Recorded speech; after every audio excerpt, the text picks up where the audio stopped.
하나님 주신 말씀 보도록 하겠습니다.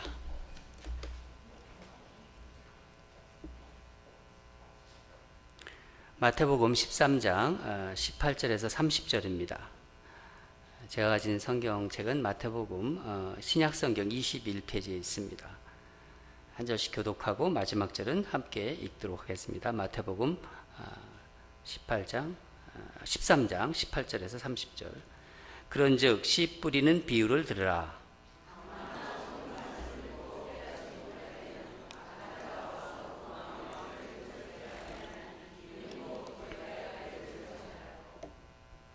돌밭에 뿌려졌다는 것은 말씀을 듣고 즉시 기쁨으로 받되 앞서 잠시 견디다가 말씀으로 말미암아 환난이나 박해가 일어날 때에는 곧 넘어지는 자요.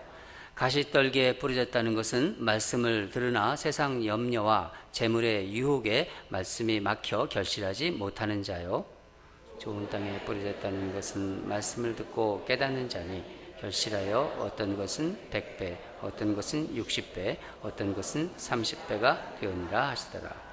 예수께서 그들 앞에 또 비유를 들어 이르시되 천국은 좋은 씨를 제 밭에 뿌린 사람과 같으니 사람들이 잘 때 그 원수가 와서 곡식 가운데 가라지를 덧뿌리고 갔더니 싹이 나고 결실할 때 가라지도 보이거늘 집주인의 종들이 와서 말하되 주여 밭에 좋은 씨를 뿌리지 아니하였나이까? 그런데 가라지가 어디서 생겼나이까?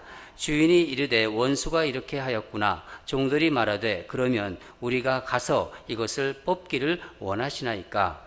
주인이 이르되 가만두라. 가라지를 뽑다가 곡식까지 뽑을까 염려하노라. 함께 읽겠습니다. 둘 다 추수 때까지 함께 자라게 두라. 추수 때에 내가 추수꾼들에게 말하기를 가라지는 먼저 거두어 불사르게 단으로 묶고 곡식을 모아 내 곳간에 넣으라 하리라. 아멘.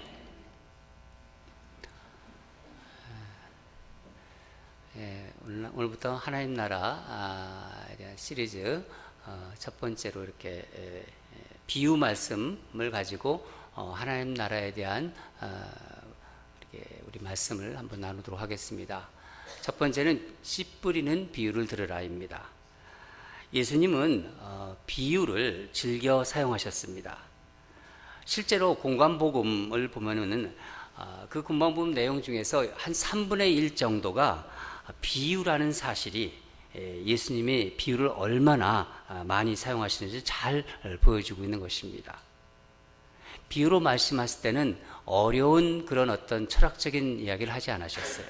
당시 사람들이 생활 주변에서 일어나는 일상적인 이야기를 가지고 비유로 사용하셨습니다. 오늘 이야기는 여러분들이 잘 아시는 씨 뿌리는 비유입니다. 예수님 오늘 본문 앞에서 그러니까 13장 1절에서부터 8절까지 씨 뿌리는 비유를 말씀하시고 그리고 나서 우리가 읽은 이 본문에서 그것을 풀어가지고 이제 설명해 주시고 있습니다. 저는 이 비유 말씀을 읽으면서 오래전에 있었던 씨에 대한 기억이 생각이 났습니다. 미국에 가서 처음으로 집을 샀을 때의 일인데 발렌시아에 살았을 때 있었던 일입니다.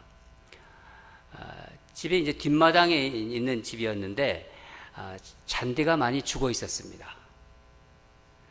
전 주인이 관리를 안 했고 또 살 때 오랫동안 집이 비어 있었기 때문에 아마 잔디가 많이 죽어 있었던 것 같아요. 전체적으로 한 3분의 2 정도가 죽어 있더라고요. 제가 잘 아는 분이 집을 와서 보시고 이 잔디를 좀 살리려면은 이 땅은 괜찮은 것 같다고 잔디 떼장을 심지 말고 그냥 여기다가 잔디 씨를 뿌리는 게 좋겠다 이런 얘기를 저한테 해주셨어요. 제가 생각해 보니까 거기다가 잔디를 심는 것이 떼장을 심는 것이 참 힘이 많이 들어가고 또 비용도 들고 그래서 그냥 잔디 씨를 뿌리기로 했습니다. 땅을 파고서 이제 잔디 씨를 골고루 쭉 뿌렸죠. 그리고 나서 며칠 지나고 나서 잔디가 잘 자라고 있나 한번 이걸 보기 위해서 땅을 봤더니 뒷마당을 보는데 제가 깜짝 놀랐습니다. 그 많던 잔디씨가 거의 흔적도 없이 사라졌어요. 알고 보니까 새들이 와서 잔디씨를 다 집어먹은 거예요. 거의 그냥.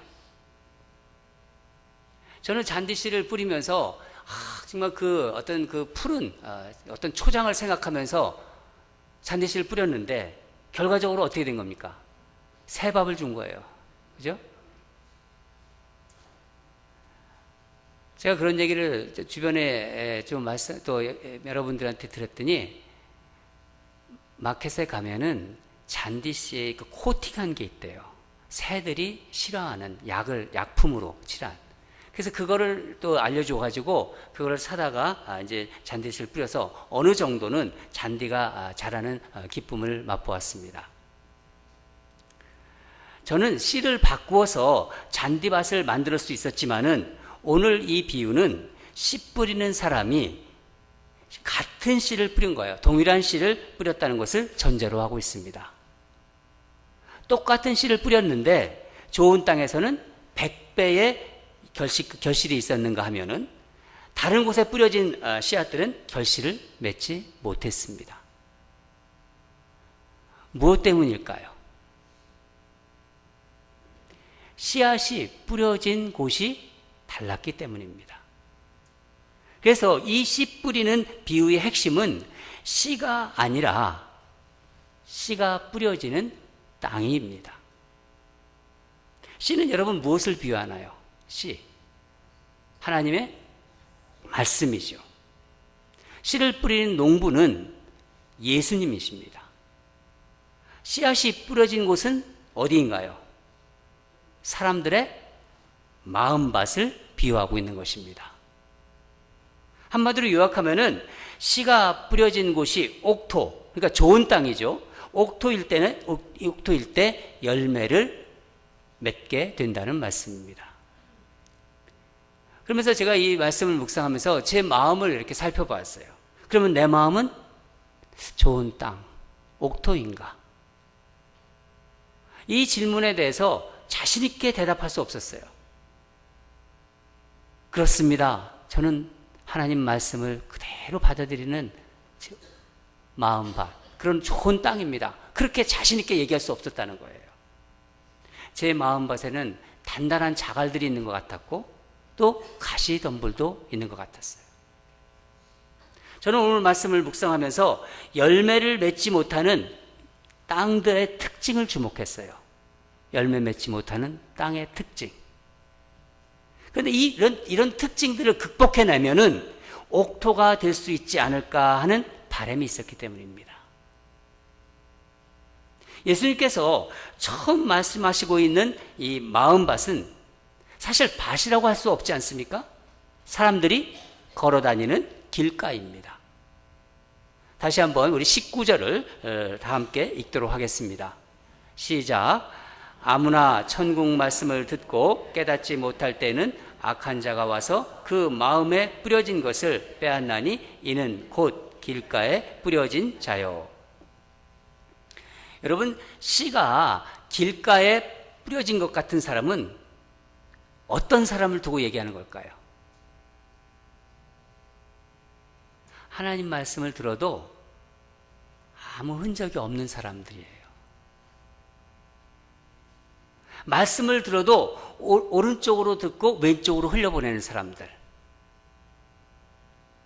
다른 말로 말씀드리면은 말씀이 귀에 들어오지 않는 분들입니다. 왜 그럴까요? 말씀이 떨어지는데 말씀이 귀에 들리지 않아요. 오늘 본문을 보면요, 말씀이 떨어져도 말씀에 뿌려진 것을 빼앗는 자, 밟아버리는 자가 있기 때문입니다. 그것을 빼앗는 자, 밟아버리는 자. 어떤 분들은요, 우리가 좀 전에 찬양했지 않았습니까? 찬양까지는 잘 따라오세요. 기쁨으로 따라오시고 찬양 가운데. 그런데 설교만 시작하면 졸음이 온다는 분이 있어요. 어떤 분이신지 모르겠지만은 신기하죠? 설교만 시작되면은 스르르 졸음이 온대요. 지금도 약간 오시는 분이 있는 것 같은데. 물론 말씀을 전하는 설교자가 문제도 있을 수 있지만, 설교자의 문제도 있을 수 있지만은 말씀을 내 안에 담아둘 수 없게 하는 악한 세력이 있다는 것을 우리는 분명히 알아야 합니다. 그런 분들은 그 악한 세력에 맞서는 전략이 필요해요. 내버려 두면 안 돼요. 어떻게 전략을 세워야 될까요? 예배드리기 전에 전날 밤에 충분한 잠을 주무세요. 예배를 생각하시면서. 자꾸 졸음이 오면요, 얼음물이라도 싸가지고 들어오세요. 그리고 예배 전에 중요한 것은 기도하셔야 됩니다. 와서 다른 얘기 하지 마시고 내가 그런 사람이다 하는 건 본인이 알잖아요. 그럼 그 귀한 시간 주무시지 마시고 내가 알기 때문에 기도해야 되는 거예요. 하나님, 제 귀를 열어주시옵소서. 말씀이 떨어질 때 제 귀가 열어지게 하여 주시옵소서. 그러다가 어느 날, 어떤 날은 이상하게 졸리지도 않고 말씀이 들릴 때가 오면 이때가 중요한 거예요. 이럴 때 마음에 감동으로 들리는 말씀이 있으면요, 그 말씀을 그대로 즉시 순종하는 거예요. 무언가 결단을 해야겠다. 그런 말씀이 내 자기 마음속에 들으면요, 바로 결단하는 거예요. 나가면서 신청하고. 이것이 뿌리를 내리는 겁니다. 새가 와서 먹기 전에 순종하면은 결국 그 씨는 뿌리를 내리게 되어 있습니다. 열매를 맺고 못 맺고는 밭에 뿌리를 내리느냐, 그렇지 못하느냐에 달려있기 때문입니다. 씨는 이미 뿌려졌습니다. 뿌리를 내리려고 하는데 새가 와서 집어먹은 거예요. 뿌리가 땅에 박히면요, 새한테 먹히지 않아요. 악한 세력이 움직이기 전에 즉시 순종하면 뿌리를 내리게 되는 것입니다.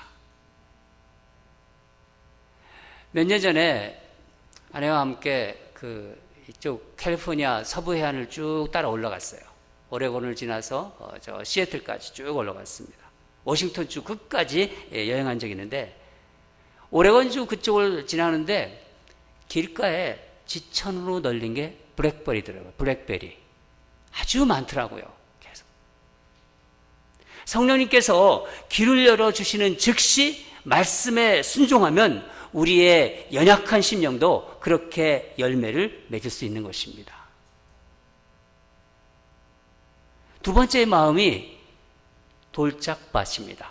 이 돌짝밭 마음이죠. 다 같이 20절과 21절을 읽도록 하겠습니다. 시작. 돌밭에 뿌려졌다는 것은 말씀을 듣고 즉시 기쁨으로 받되 그 속에 뿌리가 없어 잠시 견디다가 말씀으로 말미암아 환난이나 박해가 일어날 때에는 곧 넘어지는 자요. 이 돌짝밭은 겉은 흙이죠. 겉은 흙이지만 바로 밑에 무엇이 있나요? 돌이 있다는 거예요. 돌들이.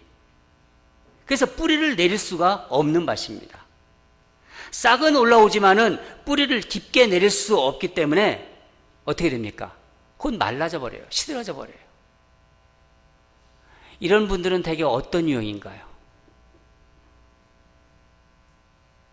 교회에 오시면서, 우리 교회 처음 오셔서, 어느 교회든지 오셔서, 교회가 너무 좋아요. 참 교회가 아늑하고, 신앙생활 여기서 하고 싶어요. 그러다가, 없어졌어요, 갑자기.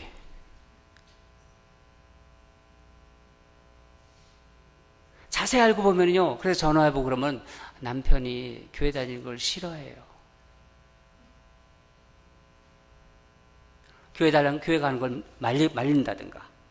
어떤 경우는 성도들과의 관계, 이미 성도들 와보니까 옛날에 나하고 좀 불편한 관계에 있던 사람이 교회에 다녀.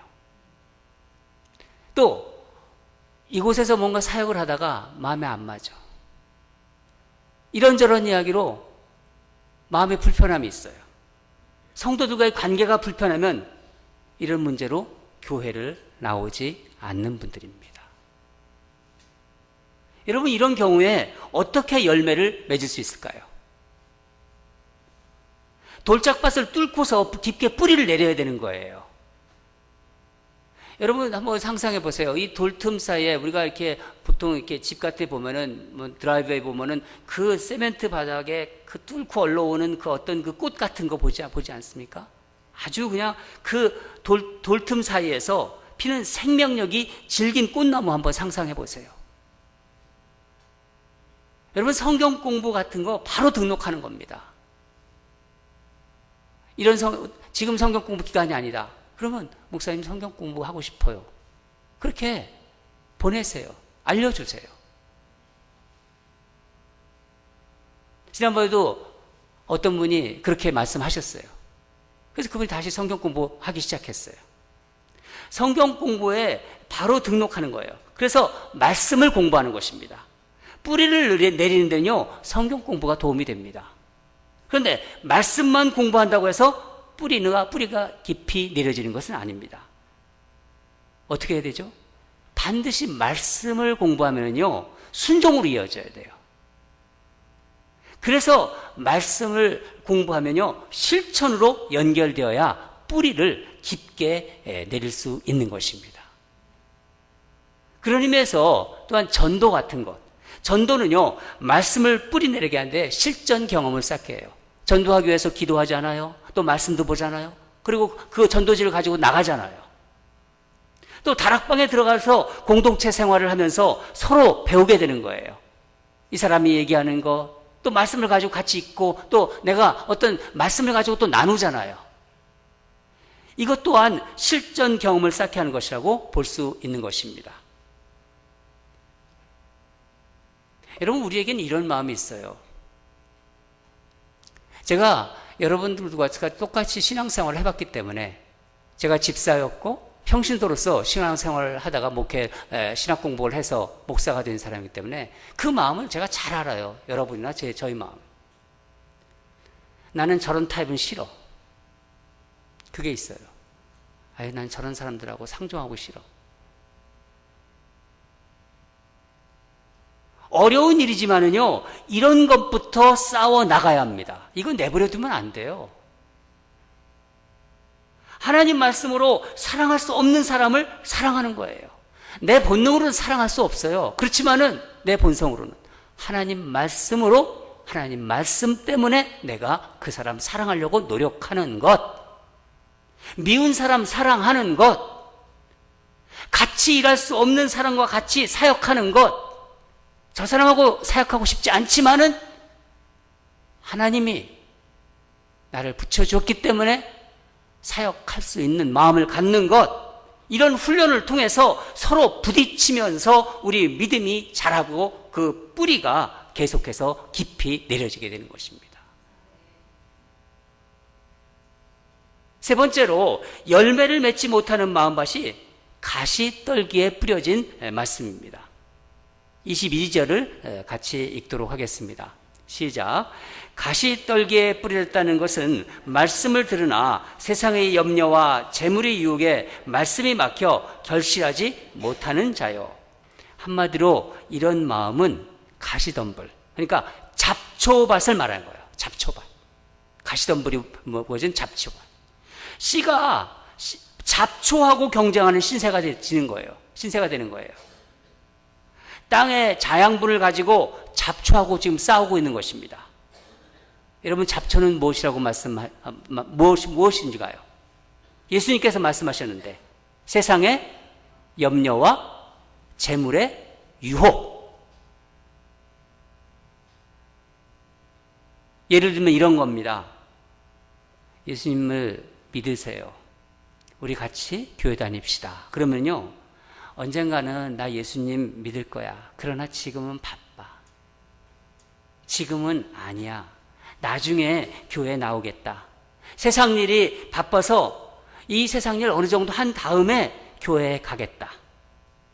여러분, 이런 분들은요, 거의 신앙생활 하기가 힘들어져요. 힘듭니다. 어렵습니다. 또 교회를 다니는 분들 중에서도 여전히 관심은 어디에 갔냐면 세상의 염려가 너무 많아요. 교회를 다니면서도. 믿음이 있다고 하면서도 세상의 염려가 너무 많아요. 그리고 여전히 재물에 대한 관심이 별반 다르지 않아요. 예수 믿기 전과 예수 믿는 후가 별반 다르지 않아요. 재물에 대한 욕심이 그대로 가지고 있어요. 그러면서 교회를 다녀요. 그리고 믿음이 있다고 그래요. 더 심각한 건 요즘 뭔지 아세요? 자아연민이에요. 자아연민. 자기연민. 이 자아연민은요, 말씀이 아니라 자기에게 늘 집중해요. 항상 말씀에 집중해야 되는데 자기를 돌아봐요. 자기만. 하나님을 바라보는 대신에 자기 문제에 집중하게 해서 계속 염려에 빠지고 근심에 빠지고 그렇게 하게 만들어요. 여러분, 세상사의 속성이 이 잡초 같아서 그냥 내버려 두어도 잘 자라는 것처럼 이것이 우리 에너지와 우리 의식세계를 지배하고 시간을 빼앗아가는 것입니다. 그럼 이런 환경에서 어떻게 열매를 맺을 수 있을까요? 내 삶의 우선순위를 분명히 정해야 됩니다. 내가 믿음이 있다. 내가 예수를 정말 믿고 있다. 그러면 내 삶의 우선순위를 분명하게 정해야 돼요. 영적인 것에 우선순위를 두어야 됩니다. 예를 들면 나는 아침에 눈을 뜨자마자 나는 5분간 반드시 기도하겠다. 그런 다짐을 하세요. 그리고 가까운 사람들한테 그 결정된 사항을 선포하세요. 나 이제 기도해야겠어. 아침에 내가 새벽 기도는 못 나가니까 그래도 내가 기도해야겠어. 나는 말씀을 들으면 자꾸 잊어버려. 그래서 일주일이 참 힘들어. 그러면은 수요 예배가 있잖아요. 3일 저녁 예배. 그럼 나는 수요 예배 꼭 참석하겠다. 중간 징검다리로 말씀을 주시는데 그냥 수요일 날 텔레비 보지 마시고 나오셔서 다른 일을 하지 마시고 저녁에 예배 드리는 거예요. 그것이 중요하니까 결정하시고 주변 사람들한테 얘기하는 거예요. 나 좀 불러줘. 나 수요 예배 갈게. 일주일에 한 번도 새벽 기도 못 드리니까 그래도 토요일이면 전교인 아침 예배가 있는데 6시 반에 내가 그날만큼은 내가 아침에 나와서 기도하겠다. 아침 기도에 참석하겠다. 주일에 다른 약속 나는 만들지 않겠다. 이렇게 결정하는 거예요. 여러분, 우리 인생이요, 제한된 인생이에요. 우리 인생 끝까지 살 수 있어요? 못 살잖아요. 우리는 제한된 인생을 살고 있습니다. 시간과 에너지에서 우선순위를 정하시기 바랍니다. 세상에서요, 하고 싶은 거 다 하면서 신앙생활 하는 것은요, 잡초밭에서 열매를 기다리는 것입니다. 마태복음 6장 33절을 우리 같이 읽도록 하겠습니다. 시작. 그런즉 너희는 먼저 그의 나라와 그의 의를 구하라. 그리하면 이 모든 것을 너희에게 더하시리라. 신앙생활에서 우선순위가 어디에 있는지를 알려주는 말씀이고 또 이 주님의 약속의 말씀입니다. 여러분, 이 또한 걱정한다고 염려한다고 문제가 해결되나요? 자연적으로 걱정이 되고 염려되는 건 어쩔 수 없어요. 그렇지만은 그거 붙잡고만 있으면 안 된다는 겁니다. 해결이 안 되잖아요. 주님께서 말씀하셔 주셨잖아요. 너의 염려를 주께 맡기라. 여러분, 길가나 돌밭, 가시떨기에 떨어진 이 씨도요, 열매를 맺을 수 있습니다. 어떻게 하면 될까요? 이양복 장로님이 아실 것 같은데.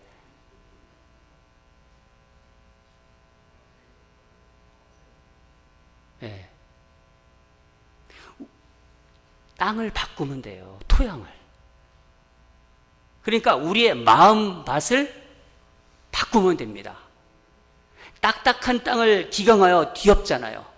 소 쟁기질 하잖아요. 그래서 쟁기로 땅을 기경하잖아요.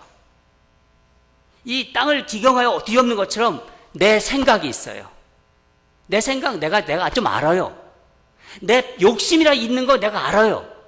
내 판단, 나의 염려, 걱정, 또 안락한 삶에 대한 어떤 소시민적인 그런 열망들, 이런 것들을 말씀으로 뒤엎어버리는 거예요.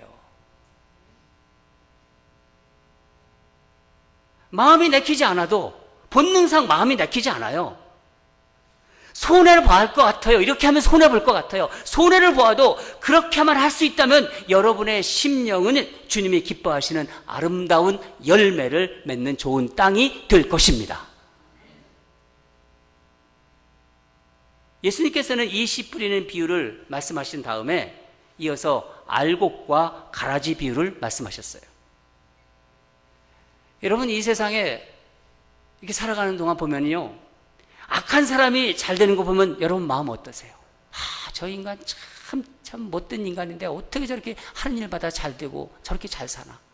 그런 사람들 보면은 여러분 마음 어떠세요?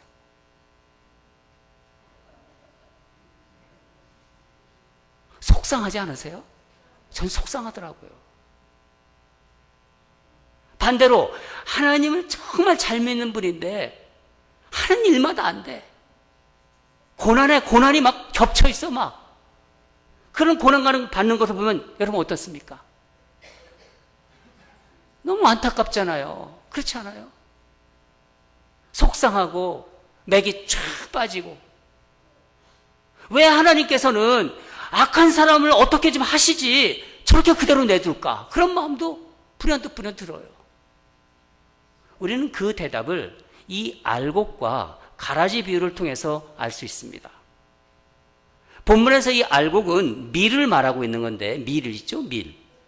가라지가 처음 자랄 때는 밀과 구별이 잘 안 됩니다. 게다가 이 뿌리가 서로 엉켜져 있기 때문에 뽑아버리게 되면 밀이 함께 뽑혀요. 악인을 제거하다 보면은요, 선한 하나님의 자녀가 다치게 된다는 것입니다. 그래서 예수님은 뭐라고 말씀하십니까? 다 같이 29절을 읽겠습니다.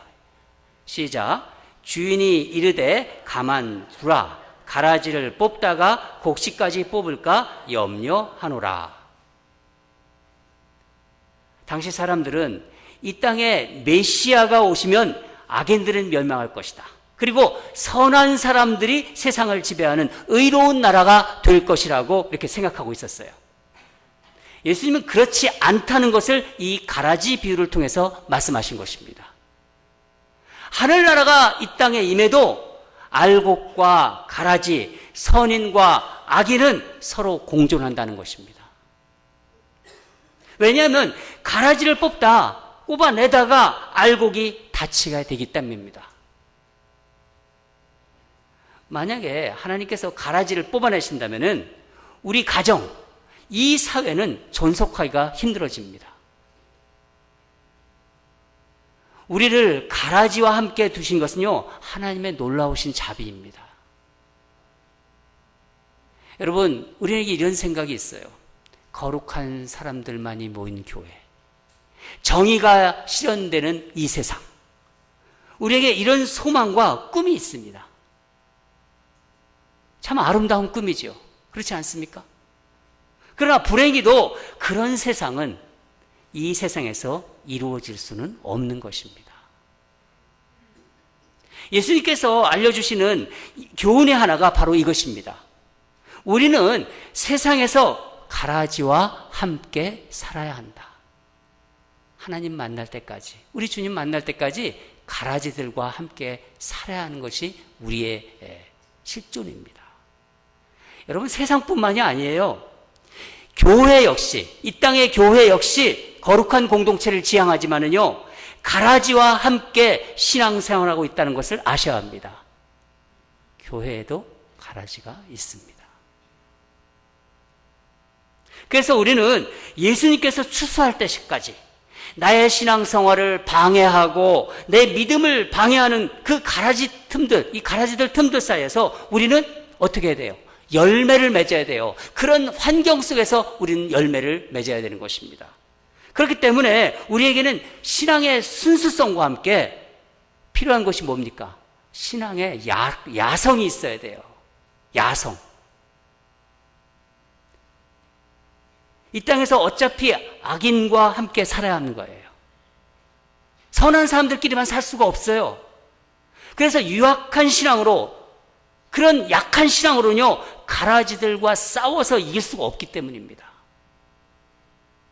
여러분, 제가 지금 여러분 가라지들과 싸우기 위해서 가라지를 죽여라, 가라지를 뽑아버리라, 이런 말 하는 거 아니라는 거 아시죠?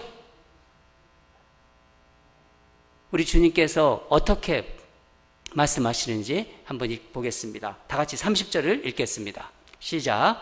둘 다 추수 때까지 함께 자라게 두라. 추수 때 내가 추수꾼들에게 말하기를 가라지들은 먼저 거두어 불사르게 다늘고 묶고 곡식은 모아 내 곡간에 넣으라 하니라. 아멘.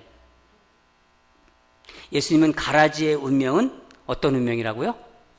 불살라지는 운명이라고 말씀하셨습니다. 그러니 여러분, 악한 사람이 세상적으로 이 세상에서 잘 살고 잘 되고 이런 거 보면서 일어나도 분노를 느끼거나 속상해하지 마세요. 오히려 우리에게는 그들에게 대한 어떤 불쌍한 마음이 있어야 돼요. 그들은 기회를 낭비하고 있는 것이고 하나님의 심판을 무시하고 있는 것이고 그걸 모르고 있거나 그런 사람들입니다. 잘못된 선택에 대한 책임을 반드시 지게 될 사람들입니다. 그래서 우리는 불쌍한 마음으로 그들을 보는 눈이 있어야 돼요. 그리고 그들을 향해서 기도해야 합니다. 한 걸음 더 나가서 그들에게 복음을 전해야 되는 것입니다. 여러분, 악인이 아무리 잘 돼도 구원받은 우리가 부러워할 수는 없는 거 아니에요. 그럼 우리 믿음이 어디가 있는 거예요? 사랑하는 여러분, 여러분의 마음밭에 말씀의 뿌리가 내리도록 항상 힘쓰세요.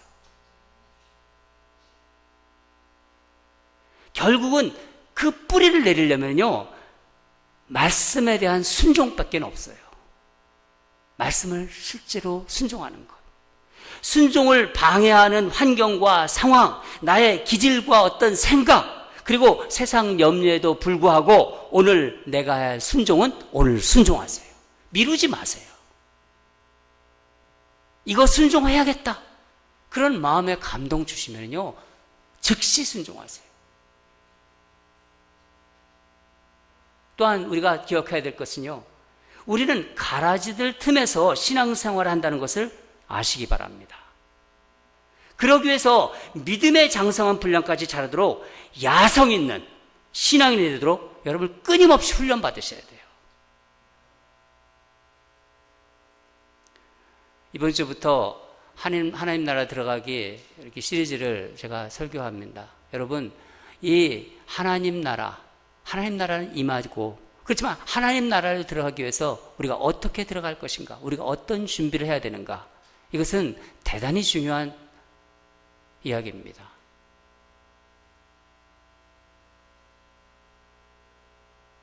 우리는 이 땅에서 살면서 하나님 나라를 지향하면서 살아가는 사람들입니다. 믿으시죠?